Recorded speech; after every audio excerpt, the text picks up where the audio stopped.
We're live. Welcome to the Substack, the FiveStack, the Substack. Listen, I'm just stealing your job, Zev. I'm stealing your whole You gig. you are Then welcome to I'm this gonna do. job. It's Then such an I'm gonna honor to have you do. do it. I'm gonna do Olga's tyranny, Trump tyranny tracker. I'm gonna do her Witkoff story.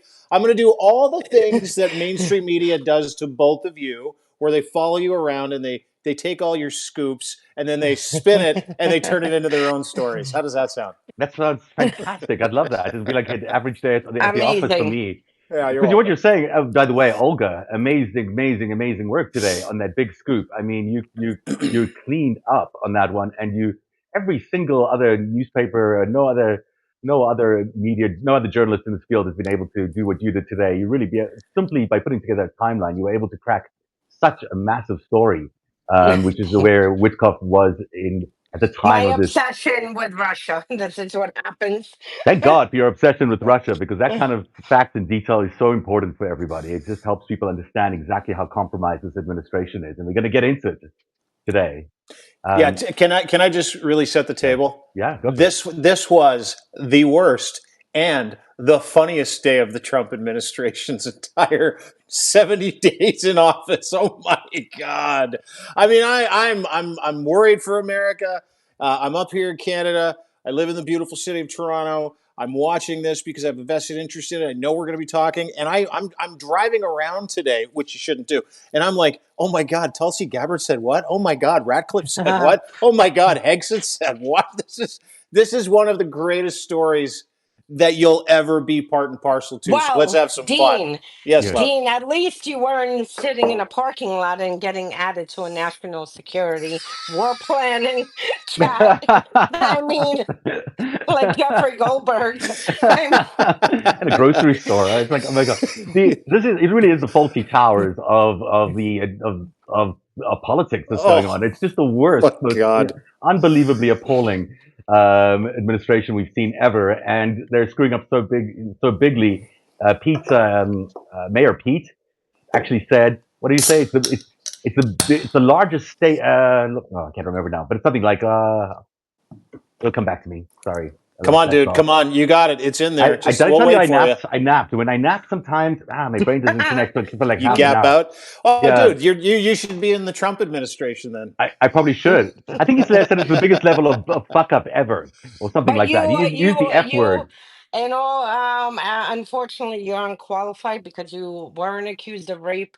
You Yes, have not done any crime. You haven't been arrested, so therefore, you know, I'm not just compromisable enough for yeah, them. exactly. So what we're going to do Uh, today is the 5 stunning facts around the Signal scandal, or Signal Gate, as some people are calling it. I'm not sure it quite lives up to a gate yet, but it's getting there. mm, Because this story is so big, it's not just one of our top 5 stories. It is the entire show. We're going to go through the whole big 5 stories that make up Signal Gate.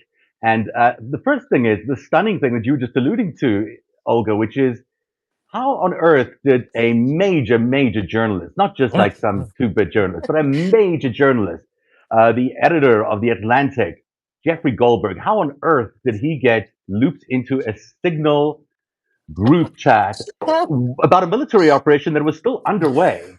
I mean, there's actually 3 stories in there already, but this one it drives me like, how do you accidentally, inadvertently, however they're describing it, add like add this really well-known journalist to this really fun conversation?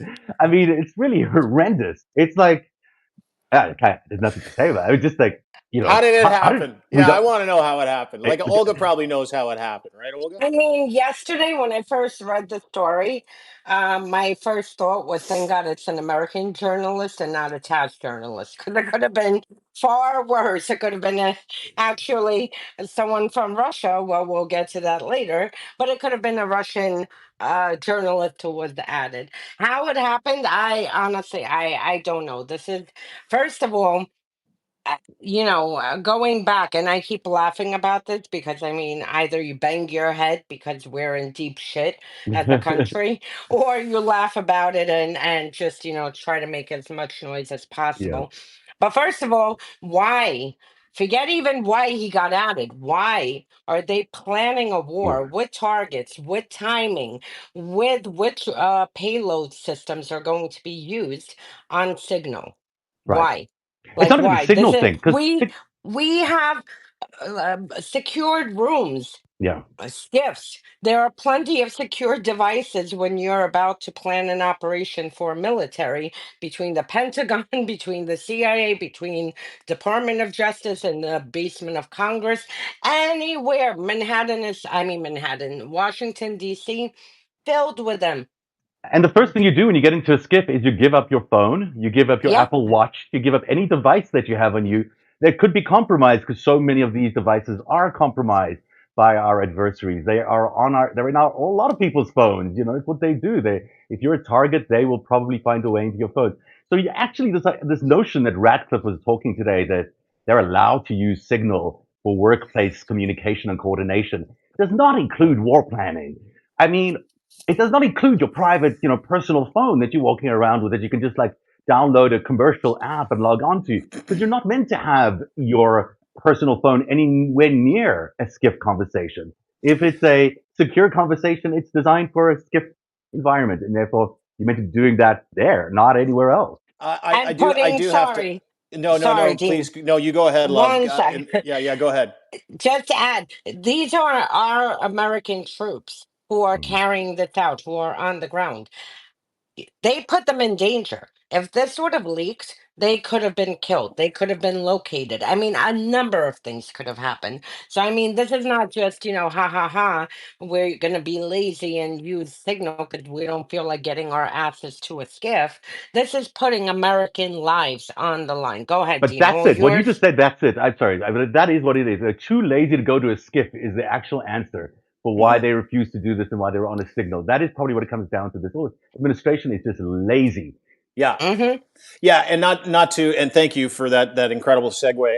I just want to point out. I blame the pandemic. These are people that were like so used to staying at home, and now they're like, man, we can conduct a war on our phones, and that's what they did. And not only did they conduct a war on their phones, a military strike on their telephones, they conducted it on Signal, which is legitimately a Russian operated, Russian backed, Russian funded, encrypted, not really, application for people. And the funny part to me, and I mean there's a million funny parts here. The funny part to me is watching everybody try and walk that back today. Well, and the emergency hearing that they had today on the Hill, where then there was one question specific, and I'm sure we'll get to some of the details. But there was one question in specific where one senator said, was this an enormous mistake? Like giving Ratcliffe room to say, I'm looking into it. He could have answered 15 different ways, but to his lying ass credit and Tulsi Gabbard's lying ass credit, you know what he said? He goes, no, No, he said no, absolutely no. It's in my piece no. today on narrative.org. Everyone should check it out. It's called the Signal Scandal. But more than that, I think this notion that Signal is usable in any way. Tell me a little bit more about it being part of a Russian operated organization. I didn't know that Signal was compromised in that way, that it was built by the Russians or managed by the I Russians. Is I that don't true? think it was built by the Russians. I Okay. think it's secure. I do think that they found a way to penetrate, as per my Ukrainian sources from Okay. last year, that they're able to get into signal chats, at least Well, who GRU, is that? Russia's Who is that? military. Who is the Russian founder of that app? He got arrested No, in. it was No, that's Telegram. Telegram. That is the Telegram. You Oh, can that still was Russian. use Telegram. Telegram. Sorry, Yeah. pardon me. Yeah, Telegram, yeah, yeah. yeah, yeah. No, no, it's Signal okay. is, yeah, just to clear up, Signal is secure, but I know last year that my sources in Ukraine had told me that there were issues where they noticed that Russians can penetrate a Signal.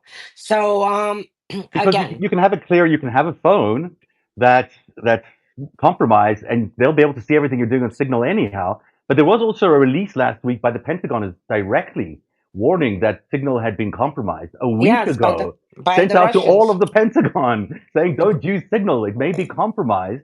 And Who's in charge? Who's in and these charge guys, of the Pentagon, by the way? Who's in charge of the this guy Pentagon? named Pete Hegseth or something, And who added and who was in this chat group? A guy named Pete Pete Hegseth. Hegseth was there. He's the guy who actually released all this classified information He was on. drunk when he was releasing We've all information. done it. So We've all done it. Even though the We've all Pentagon apparently, drug said, texted the wrong person. We've all done it, right?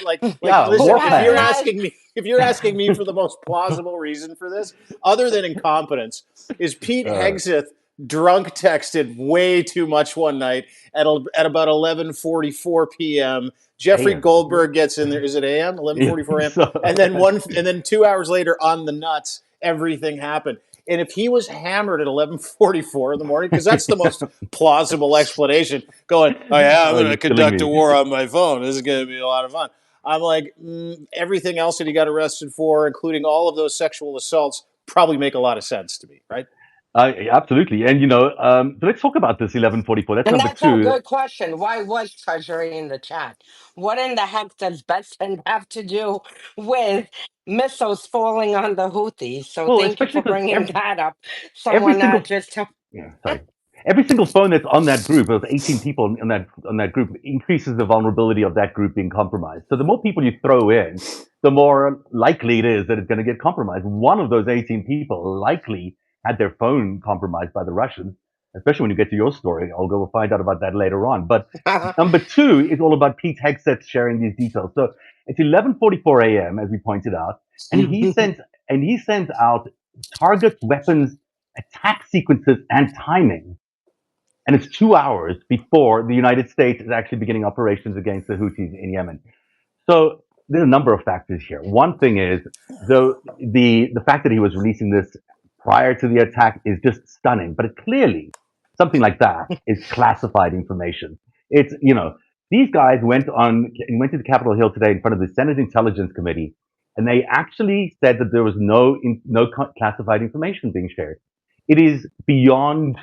I mean, what else would you describe this as if not classified information? It is top secret, absolutely classified information, could kill people within hours of it being posted. I mean, it is incredibly top secret. It's exactly the kind of stuff that would not be released publicly. But for some reason, they felt like they could confidently go today in front of the hearing and say there was no classified information being shared. What are you And the only saying? thing that I could think of was, well, this is like shades of Mar-a-Lago, where they had the Mar-a-Lago documents case where everything was suddenly retroactively declassified by Donald Trump.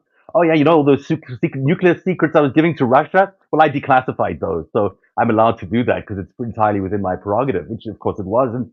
We'll never find out what happened there. But here we are, and they're trying to do the same thing. They're just trying to rewrite history. Hmm. Yeah, and the great part about that is this is what Donald Trump does: rewrites history, pulls books. He takes information away from people. He lies about things that we can actually physically see, feel, hear, and touch. And how he responded to it today, and I'd be interested to get your thoughts, Olga.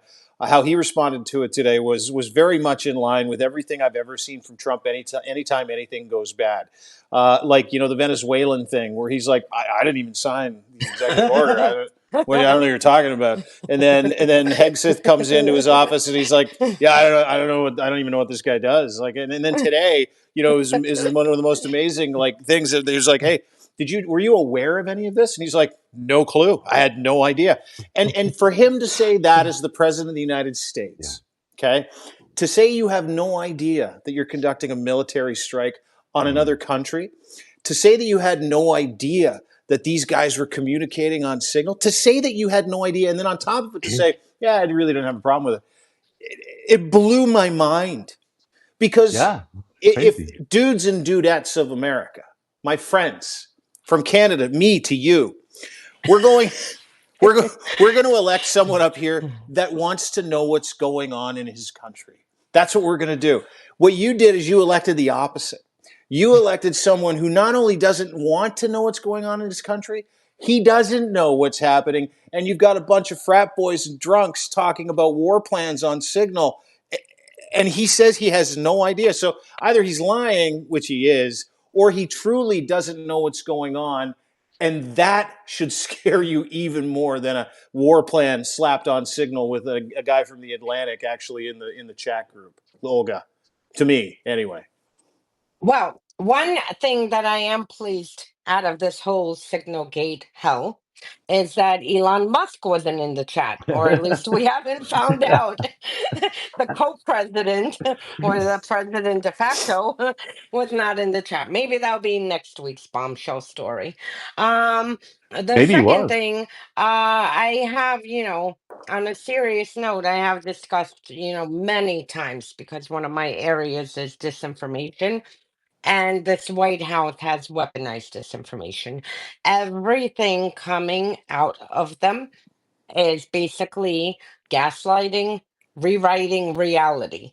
So Mhm. basically, now we are expected to believe, as Americans and basically the whole world, that putting what type of missiles, what time we're delivering the missiles, how many targets there, this is not classified, this is all perfectly normal. People chat about this on their regular phone, not a problem. So I mean, this is just the amount of gaslighting they do, and this is their policy, to lie about everything. And it frankly is scary, because this is exactly how the Kremlin operates. Everything is rewriting reality and making you question your sanity. And then to these people, like I said, as I was watching the hearing, if there's no classified information, then I assume every single one, from Department of Justice to every single Republican who is sitting there and whitewashing this and telling us this is all normal, they'll be okay if Goldberg releases the full chain, text chain, because there's nothing classified. Apparently, all of Americans should know everything about what missiles are being used, what targets are being hit, what we're doing, what time do we collaborate with the Israelis, are we speaking with the Saudis? All of this is normal. So if it is, then you know what? Release everything, transparency, and that's it. And then the people can decide for themselves. But there, if he releases, then you'll see the Department of Justice suddenly going after him to silence him for having classified information. So that's where you'll see a checkmate if he attempts to do, do exactly that. Did you This is see what the? Did you see too? It was very funny. Hegseth, when he was asked about it, he's like, the only person that did anything wrong was Jeffrey Goldberg for accepting that invitation. He should. Uh-huh, He should. He should. exactly. Should have known. Exactly. Exactly. They're crazy, and I mean, honestly, the average American knows that people get arrested for walking out with a piece of paper. One classified document, you get arrested. Transmitting, transferring. There are so many crimes that were committed in this process, from transfer of classified information, from secure location to signal, discussing it, allowing a journalist. I mean, we're lucky that it was an ethical journalist, because there could have been another journalist they would have put, and it would have, they would have run with the story right before this, attack. And just a reminder, this all comes after the New York Times, and I'm very critical of the press in America, but I have to say they have been doing their job, not to the best that they can. But this comes after last weekend's bombshell that Elon Musk was going on Friday to the Defense Department to get briefed on China's secret war plans. A man who has billions of money flowing from this communist regime in China, basically floating his businesses, because it's the Chinese and American government that are subsidizing him. Um, and he was, on his way to the Pentagon to get war plans, a briefing on China in the case of a war. I mean, so this is two things in less than what, 90 hours? Yeah, and it's the crazy. response is the same too, right? With the China war plans, they're conducting now an investigation into who leaked the idea. They want to go after those people, not go after the people involved in giving war plans to a fucking citizen, or wanting to brief war plans to a fucking citizen who's an unelected special government employee, SGE. They're going after the people that had a problem with it. And that's the most incredible part of America today, is that you truly live in a kakistocracy at this point, where you not only have the dumbest people in the world running that country, the dumbest people in that country running that country, you also have that resentment piece where if they get caught, they have the full scales of justice on their side to Yeah. go after people for saying, you caught us. I mean, Trump went after Weissman's law firm today. I mean, it's truly absolutely unbelievable. And I got to wonder at some point, I had a conversation with a buddy of mine today in the States, and he said, at some point, the Justice Department or the judicial system is going to have to step up, as will the branch of the military that has to go and deal with stuff like this. And he brought up Yeltsin, Putin back in the day. If you remember when you had those 4 or 5 guys that tried to take over the government, which they were all idiots. And he said, they didn't succeed. These guys did. The 4 people or 5 people that tried to take over and topple Gorbachev back in, I think it was 89 or 90, if I'm not It mistaken. was the head of KGB, Khrushchev. He Yeah, put Gorbachev under house arrest, and then eventually yeah. he got jailed, and But they succeeded. Like they succeeded in the United States in doing what they're trying to do. Like the coup is on now because they're in control of the government. It's just absolutely marvelous to watch it happen, and it's even scarier for people like us up in Canada because we've got a meathead that wants to be the Timu version of Donald Trump, and he doesn't have smart people in his cabinet either. So yeah, it's freaking me out. And to add to that, just the side note, Khrushchev was the head of KGB. He's actually the one who expanded a memo in, I believe, 1984, that led to Trump's cultivation.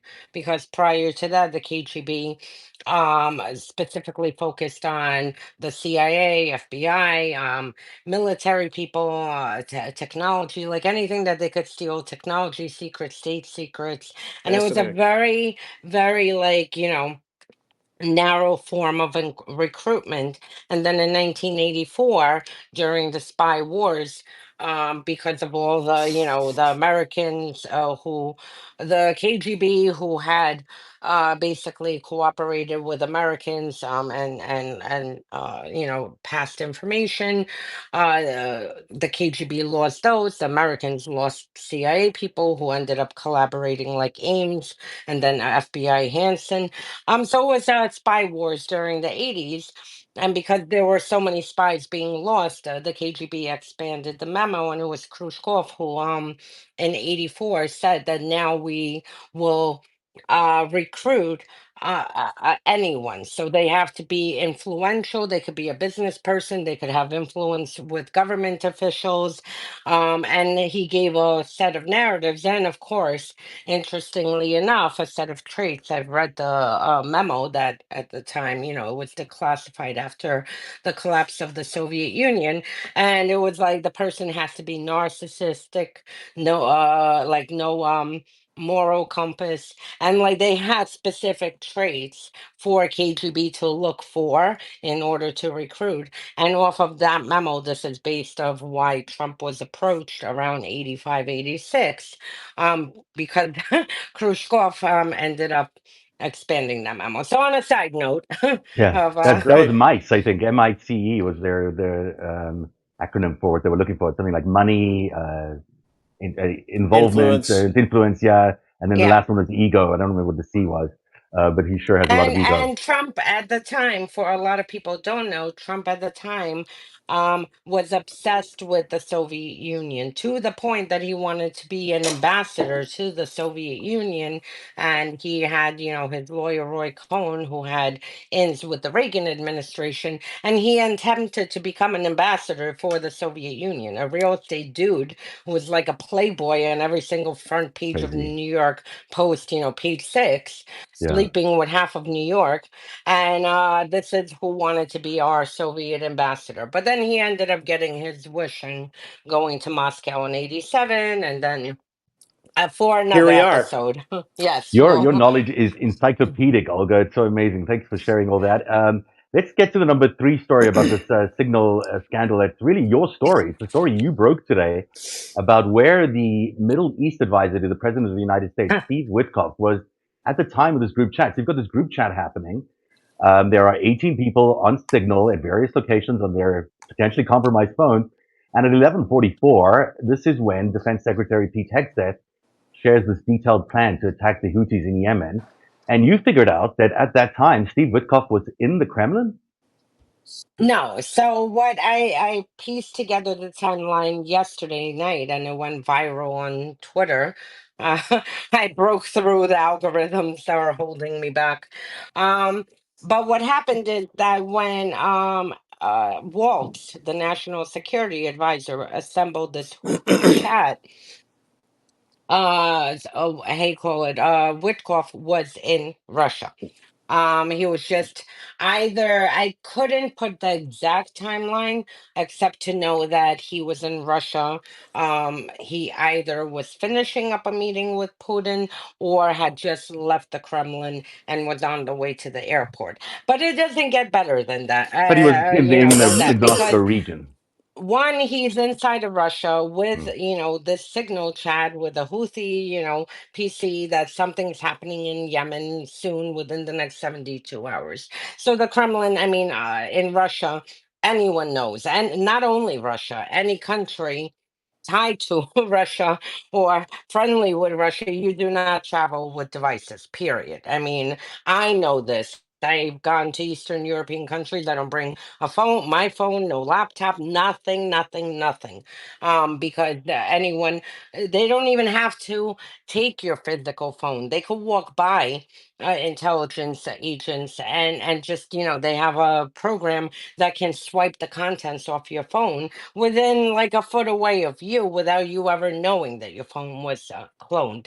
Um, so that was that. But from there, what didn't get as much attention, the Moscow bit did. And thank you to Adam Kinzinger for sharing my findings on CNN last night and really pushing the story to the point that made it into the Senate hearings today. And Senator Bennett pressed the CIA director on whether, he knew that Witkoff was in Russia when this chat was initiated. But it doesn't get better from there. After he flew out of Nukovo airport, he went to Baku. He spent the day in Baku on Friday. Baku is crawling with Iranian agents and Russian agents, and frankly, every other agent you could think of, for meetings. So, even if by some bizarre chance, Russia didn't catch the tailwind of, this conversation being initiated, as the plans were being shared, he was in Baku, and that's Ah. and this is thanks to Jerusalem Post, someone on Twitter, because I had mentioned like I need to next look at why he went to Baku, because if you're flying from Moscow to U.S., going to Baku is completely opposite way. And then I said that, and someone happened to put a Jerusalem Post article that he had meetings in Baku on that Friday before the attack on the Houthis. So Remind now you're in Iranian territory with information on an Iranian proxy that is going to be bombed. And again, we don't even know what happened. With Trump, he claimed it's been the most successful operation. I worked very closely with Syrians. I remember when Trump launched the attack on Syria and basically hit an airport, empty airfield.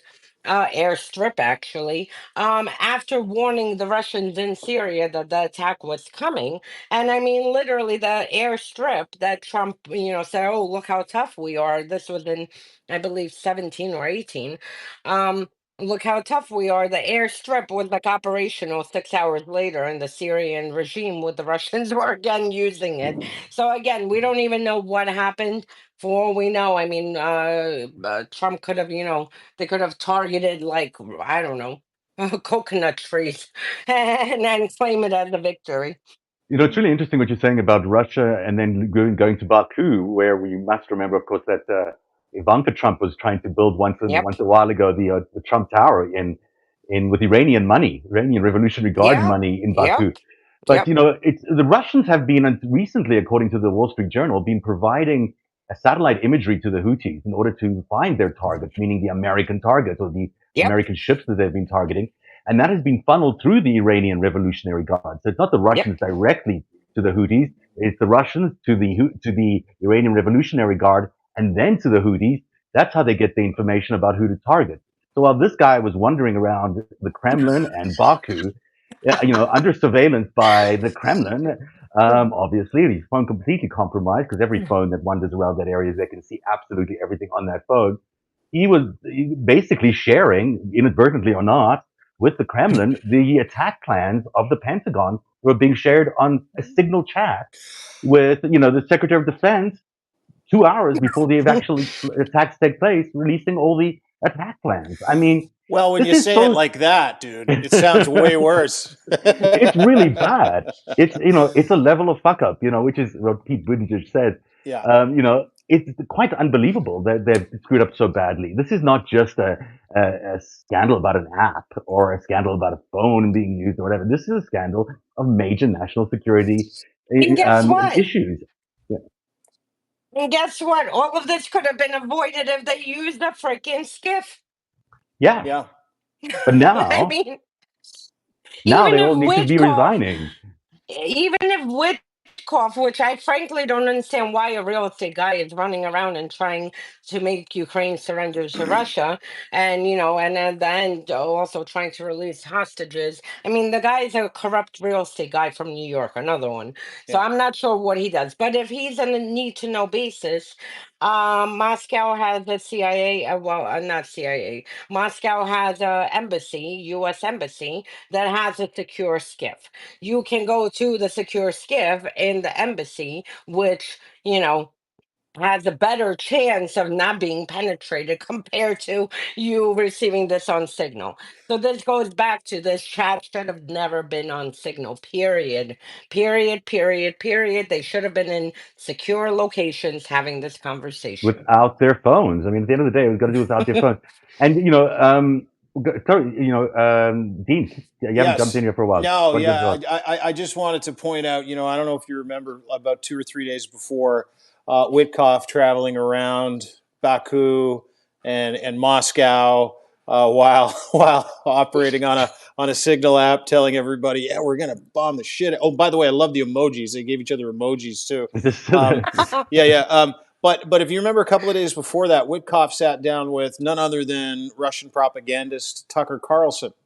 Mm, And during that interview, Tucker Carlson pointedly is like, "Do you like Putin?" He goes, "I really do. I think he's a good guy. I think he of means it. course. I think he wants peace." So when you talk about, him going there as an American envoy, there can be no question in my mind that he's not, right? Like, he's just there in principle. He's just there in name, and he's a Russian asset. Nobody who isn't a Russian asset, specifically work for the United States government, and you know what's at stake here. You don't pump Putin's tires before you fly over with Putin and negotiate with Putin and talk yeah, about how much you fucking like the guy. yeah. But it was so prescient, and everybody missed it. We're in this outrage age where you're like, how can that guy like Putin? They're the enemy. They're the guys that you want and have been at war with for a very long period of time. But now it kind of all makes sense, doesn't it? Like, just enact, not even in the idea that these guys are that fucking incompetent, but I think it's really fucking intentional. I think the intentionality to support Russia and to not worry about communications when you go over there. I think part of that is, guys like Witkoff, they know what side they're on before they actually Yeah. set foot. And so, is he worried? Does he care, or was it purposeful? Yeah, that's a really Right? good point because you've got Tulsi Gabbard, who's also a Russian asset. So Mm-hmm. you've got Witkoff, who's a Russian asset. You've got Tulsi Gabbard. I'm Mm-hmm. not sure about Ratcliffe, but he probably is.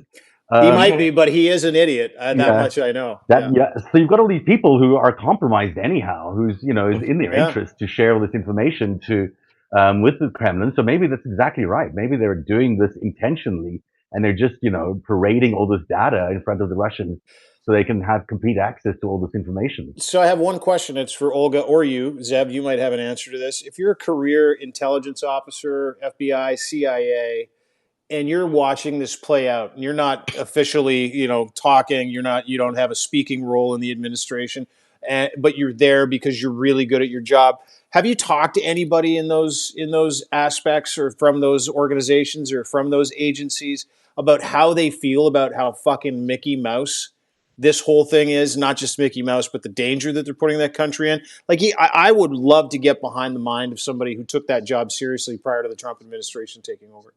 I have not spoken to That's the anyone since this. majority. Yeah. That is the majority of career men and women who are just sitting there, keeping their head down, documenting, and just in disbelief of what is happening. Mm. Although, I mean, I think they anticipated a lot of this because They did have a taste in 2017. Yeah. But I'm sure, I mean, it definitely is hard because, I mean, for the rest of us out here watching this, like, again, I'm laughing and making light of it. I'm fuming. I mean, this is incredible. This is the incompetence. This is frankly treasonous to have this type of conversation in a region where we have the most military assets, where you can compromise and have Americans killed. I mean, this is disgusting, but here we are. And So as I of this do morning, think that, go ahead. no, I was going to say, as of this morning, there's no one at the FBI who can confirm that even an investigation has been started into this. No. So you've got this major, major breach of the Who, national Patel? security. And Kash Patel today Patel? asked the question Another whether he one? started an investigation, and he was like, "Well, I just got briefed on it last night, and you still haven't Uh-huh. started an investigation." So these phones, which have this vital data on it, which will explain what happened, should have been confiscated by now, and so people can analyze them and see if there was any compromising going on. But of course, the Not same happening. people are still carrying around their phones, probably still going on Signal, doing whatever it is they do. It's really kind of amazing. There's no law and order aspect to this, that no one has No. come in and said, this has been a major screw up. It's not a IT screw up. It's a major screw up, and we need to fix it. And no, and crimes probably happened. This looks to me like a crime. I mean, what did you say, Olga and Dina? This is like, It It's is a crime. 100% a crime. Pete It is a Buttigieg. crime. Pete Buttigieg said that after he's like, "This is all kinds of fucked up." He's like, yeah. "Had I done that, I'd be incarcerated immediately." Like Yeah, Oh, the no, this is Democrats. a crime. and would have Oh, and said he would have expected to have been incarcerated immediately. yeah. Yeah. I mean, look what they did to Hillary Clinton about the servers, which was not great. I mean, let's admit it, the servers were not a great thing to have in her basement. But on the other hand, this is on a scale that is multiple, multiple times more than that. And they're basically shrugging it off with like, hey, Those what's were emails. These are war plans of an active war in yeah, an it's active okay. war zone. It's Yeah, okay. that's Yeah, leave the war no big plans, but the deal. emails, oh, those are Yeah, terrible. Those terrible. are Yeah. terrible. And don't forget what a lot of people are missing on the screenshot that Goldberg put up. The messages were set to erase. Right. This is another crime. You're supposed to preserve all government communications. I mean, this is supposed to go and get archived. So, I mean, Yes. this is just a whole lot of criming. Everything they do morning to night is criming. That's it. On every level, everywhere, all day long, they're criming. Mm, And well so the said. number two story is that both Gabbard and Ratcliffe denied under oath that we've just touched on this a lot, but that classified information was shared. Now we've spoken about this Hmm. clearly. It was shared. It's just the fact that it was either not classified ever, which is what they're claiming, or was declassified after the fact. But they're actually saying these secret war plans were not ever classified, which is bullshit. I mean, how could it not be classified? So those two people have lied under oath. And here's my question. It's clear that Hexeth did some terrible shit and should have been resigning. It's clear that Waltz should be resigning for including a journalist into this group. But then these two people who today lied under oath, Tulsi Gabbard and John Radcliffe, they should be resigning because they just committed a crime by claiming that this clearly classified information is somehow not classified and can be shared on a Signal chat. That is a crime, and they should be resigning today. All four of them should be resigning. I don't see it. I don't see No. the. I got to tell you, I don't see the crime here. It's funny because like we live in this post-truth age where you can hear audio, you can see text messages, Yeah. physically see the text messages, and you can call somebody on the text message and say, "Hey, what's this?" And they can say, it's nothing. I don't know what you're talking about." And we have a situation up here in Alberta, Premier of Alberta. Her name's Danielle Smith, full MAGA asset. She's on Breitbart the other day, and she's begging Donald Trump in an interview to stop the tariffs so that the dollar store version of Donald Trump up here in Canada can win because he's getting his face kicked in. Because so it's literally, and so there's audio of it. There's like literal audio of her being a quisling, saying, "Hey, can you get your president to stop the tariffs? It's because it's really unpopular and it's killing the equal version of Trump here in Canada, and we really want him to win." And what she said was because he's aligned and the Conservative Party is aligned with the values of the new America. That's exactly what she said. And so she was asked about it today. Her office was asked about it today. And they put out a statement that said, We don't know what you're talking about. And there's literal audio on the Breitbart website of it. Like there's literal fucking audio of it. And I'm like, oh my God, this is not going to be good for her. So now she's in hiding. She's not talking. But that's common sense Canada. You know, when you're in trouble, traditionally it's going to catch up with you. In the United States, it's fascinating to me where you can get caught with text messages. You can get outed by every major news source. You've got audio and you've got video, and everybody and the gaslighting is one thing, but the pure, unadulterated, what you're seeing is not what you're seeing, and what you're experiencing is not what you're experiencing. Trust us because we're in these offices and we got these pins and we got these titles. That to me, in the world that we live in, is magical bullshit. Like it is so fucking hilarious that anybody that even voted for these guys that has a little bit of critical thought process, like the ability to actually think critically, looks at that and goes, "All right, it's good enough for me." Like these are. Do you know how many people have fought and died for those war secrets in the United Yeah, States of America? Do you know how many lives have been given up for that top secret information? You know how many lives it took for Donald Trump to take all those boxes and put them in his Mar-a-Lago bathroom and then sell them state secrets to other people? It's truly fucking fascinating to me that something isn't happening right now to Donald Trump and this administration. It is amazing to me that he's able to skate on this. Now, watching him walk a bunch of this stuff back over the past few days and feign complete ignorance, which again is its own really terribly like awful issue, is that he doesn't know what's going on. And if that is true, which it is not, that's amazing. But it is truly one of the most amazing times to be alive, where you think that like you question yourself. Like I know how. You ever heard of elder abuse? Everybody knows what elder abuse is, where you tell an elder that their reality isn't their reality, and because they're not with it, they're like, oh, maybe that's true. Maybe there is $200 in my purse that went missing, and it's got nothing to do with you. Like maybe that's it. This is an insult to the intelligence of 377 million Americans. This But is Trump has always been like this. He's yeah always. This is yeah. decades. This is just who he is. He could be standing in the middle of an ocean and say, "Oh, nope, I was never there." What do you mean? You're What right. water? Nope, that's not it. That's not water. No, no, no. So, I mean, he's always been like this. And honestly, when it comes to this, what amazes me even more is that you have the top, national security advisors of every single agency sitting in this chat. Not one, not even one had the thought to say, maybe we should not be communicating here. right, Not one. right. They The continued. director of It was intelligence. all normal. That's Yeah. it. Not one said, Hmm. maybe this is not the right place. Why don't we just meet? Russian mafia has more brains. They don't even communicate on the phone. Everything has to be done in person, and that's it. Italian mafia code words that have nothing to do with what the drop is, what this. These people are sitting in like, whatever. And yes, crimes were committed. Will they be prosecuted? No. Um, I do have hope if this is up to the American people, if we get the House back, and with Trump going full force like a freaking trained on destruction of everything, that in 2 years, well, next year, if again, this is a big if, and this relies on American people showing up in such overwhelming numbers that it will break, like whatever election tactics they're doing, dismantling election systems, whatnot. um that it will overwhelm that. So if the American people show up in 26, we will have fireworks. And then the House can open up investigations. This doesn't pass the statute of limitations. We saw the same thing happen in 18.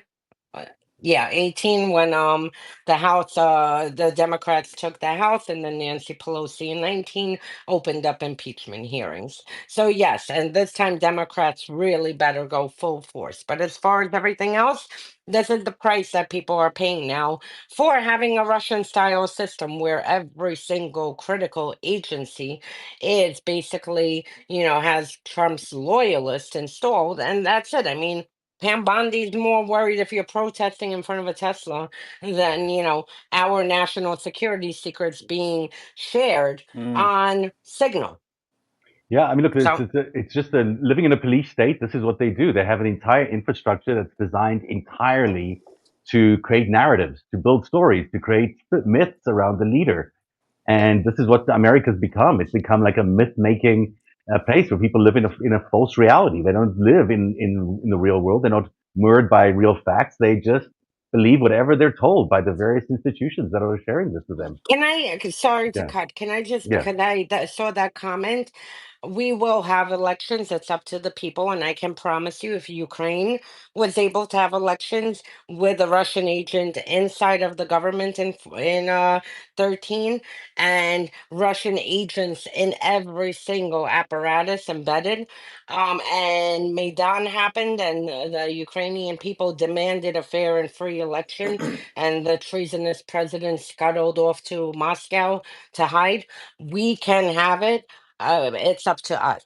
I Yeah. mean, you have people in Georgia who are protesting. You have people right now in Serbia protesting. It is up to the people. And if the people decide they have had enough of this, we can have elections. And it's done. And if some place like Ukraine with Russia next door, who literally is embedded everywhere, if they could do it, America can do it. Mm. Let's hope so. And the number one thing that no one has really spent much time on about the signal scandal is what Hexet.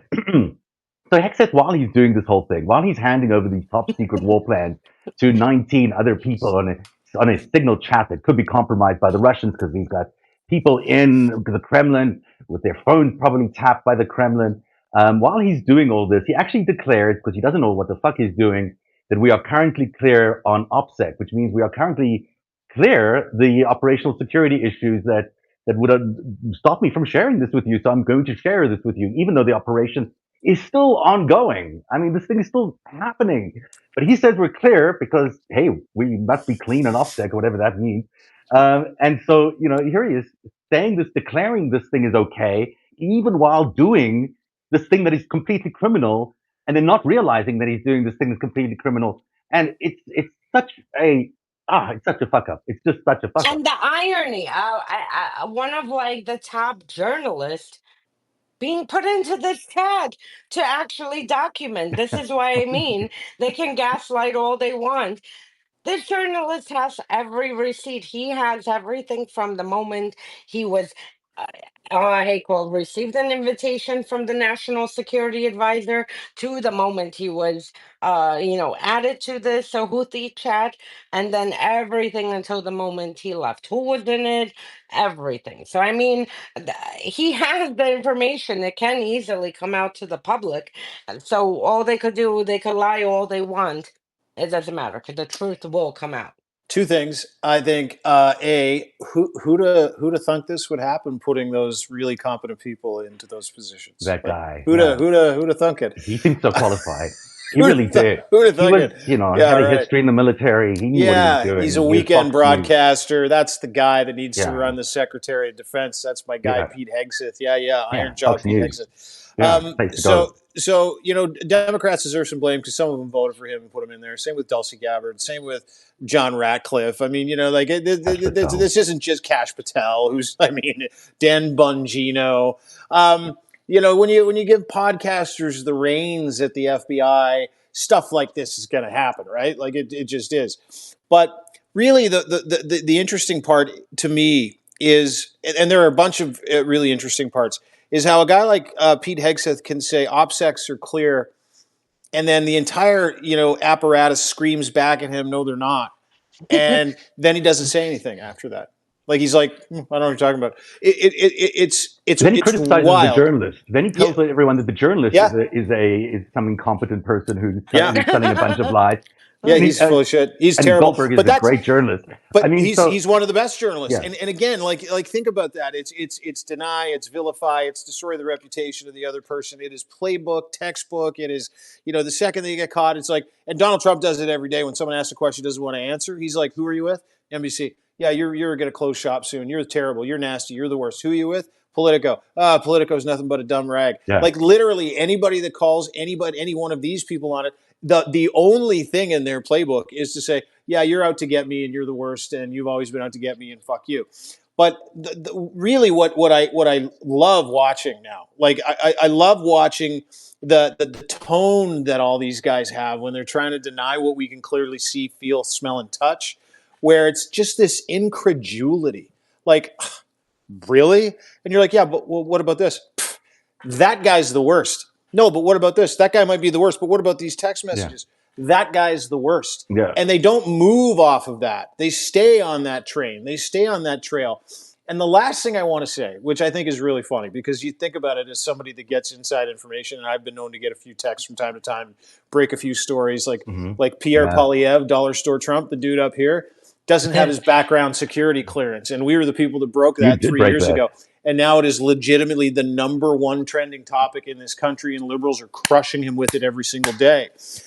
And you know how excited I was when I got that? Do you know how excited I was when I got that information and the give, send, go list during the convoy that I proudly published, by the way, that made I got death threats from Sebastian Gorka. I got Mike Flynn's son texting me and DMing me, you don't know what you've done. I'm like, yes, I do, dickhead. I sure do. But I couldn't wait to get that information out. Can you imagine being Jeffrey Goldberg, watching this information come in, war plans, times, payloads, weapon systems, when it's happening, watching guys gloat, watching JD Vance go, listen, I don't think the president has any fucking clue what's going on here. So let's just keep it on the down low, okay, Yeah. guys? And he's like, okay. Everybody's Or like, yeah, yeah, yeah. Europe. Or I'm sick of bailing Europe out. First of Yeah. all, who the hell are you? I Yeah. mean, like literally, like another Kremlin-owned He's a piece of couch shit. humping He's author. That's who he is. yeah, sick of bailing Europe out. What has Look, he done? Ugh. the thing that you got to hope for is that the Democrats actually rise to this occasion and call for the resignation of all these four people. They're disasters, and everyone else involved in this. No one should be accused, should be excused from this. This is not excusable stuff.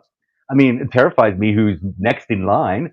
You know, if you get rid of Hexeth, who do they put in next as the Secretary of Defense? But he can't be there. I mean, we can't have this guy there. We're approaching a world war potentially, and we're going to have Pete Hexeth, Mr. Signal, sharing of wartime of war documents and war plans of a signal. He's going to be in charge of essentially a world war. Dude, easy. Eh, He drinks a lot. Give him a break, okay? Cut And him yeah, some slack. He's hammered I all the just time. want to add on a serious note yeah, now, just, of how mm, serious this is.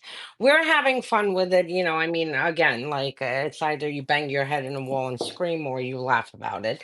But now to pull back, a few thousand feet. America had their hands everywhere in the world. We have assets everywhere.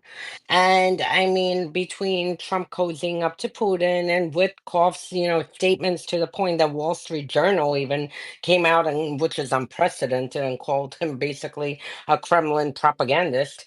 Um, and basically everything they did, the betrayal to Ukraine, the attacks on NATO, the threats of annexing Canada and NATO founder, threats of annexing Greenland, where the French are saying if you step foot into Greenland, we're going to have to, basically fight American military because you're not coming in here.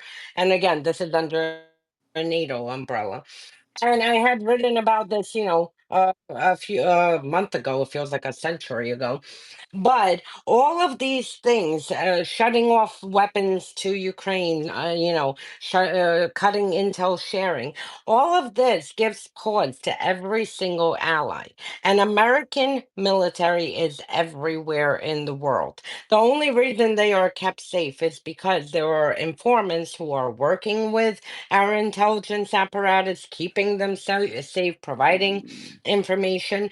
Now, at this point, I mean, if the betrayal of Ukraine and what happened wasn't enough, and the fact that the Five Eyes last month were considering very strongly of kicking the United States out and becoming the Four Eyes, and if this wasn't just enough proof, then you have this debacle. You have mm. again what I mentioned, the Elon Musk and China war plans. Right. What It's what crazy. intelligence do you think Mossad is going to share intelligence with the United No. States so it could go on a signal chat? Do you think any intelligence agency in Europe, in Africa, the Saudis, even the reporting last month when I had written about it on my Substack of, the betrayal of Ukraine and the Five Eyes and intelligence being cut, which will make America extremely exposed. Even then, the Saudis and the Israelis were considering cutting or, pulling back intelligence sharing.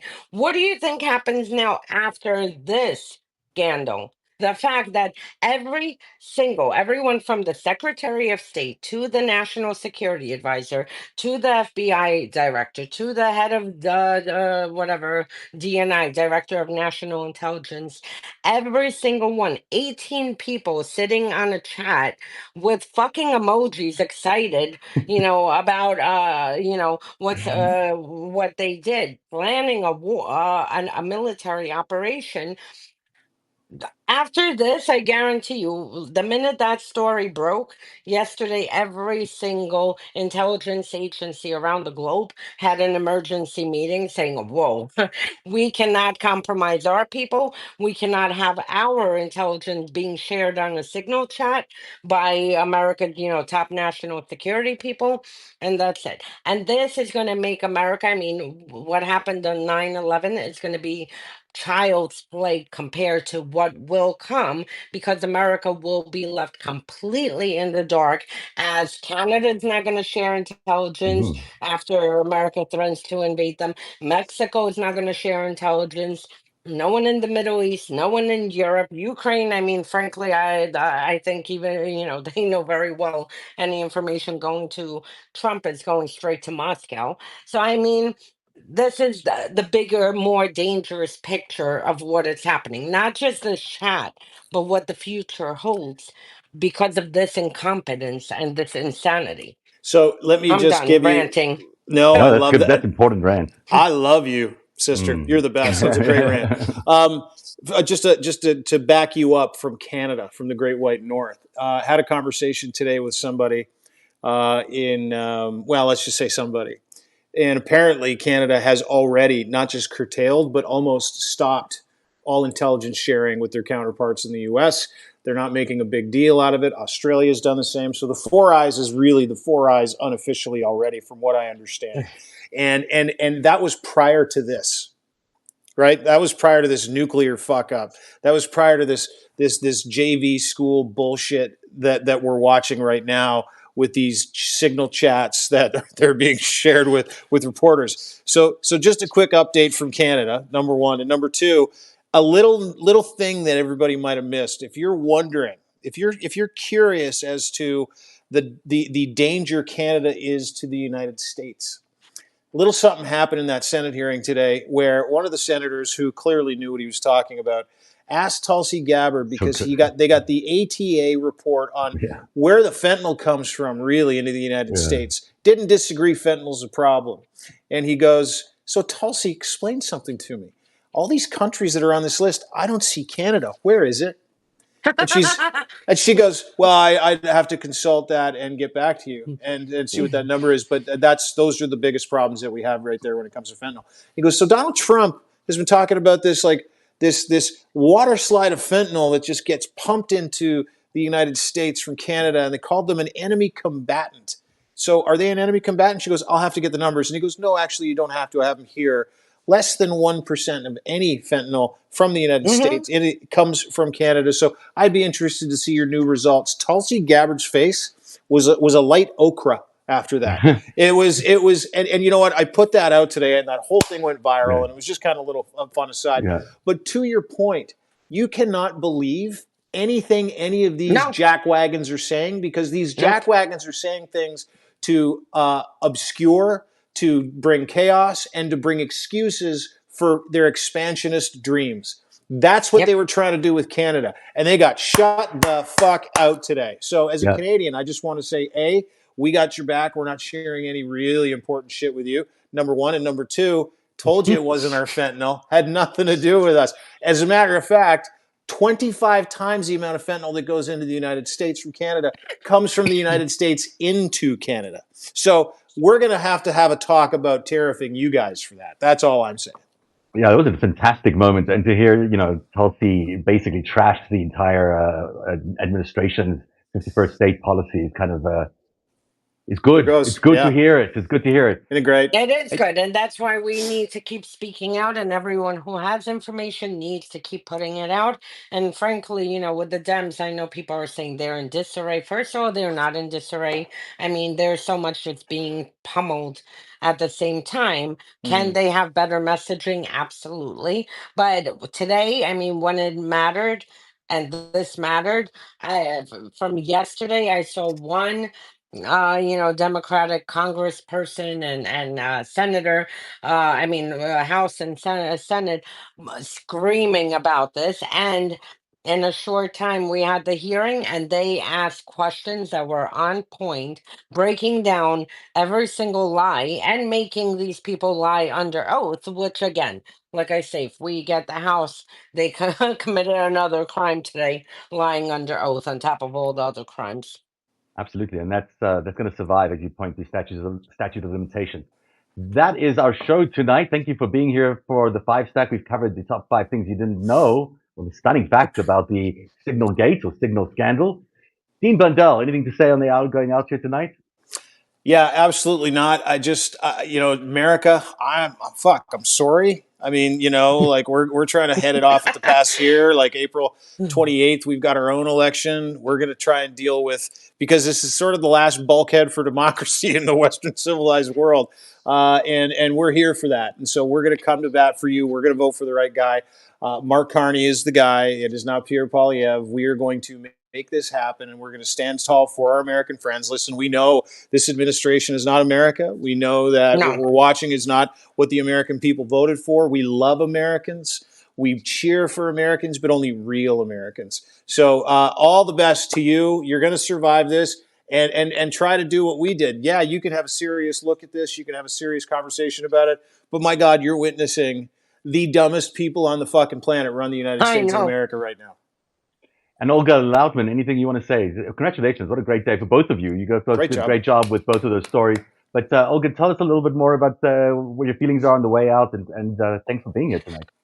My feelings are that, again, and I will keep repeating this every show, and we really need to do a show that, it is up to us to stop this. And when I'm very, very, very happy to see, and I do my tracker, and every night I look for stories of town halls and, protests and things that are happening. And I mean, they began in February. We're now in March. This is like, 2 months after a new regime came in.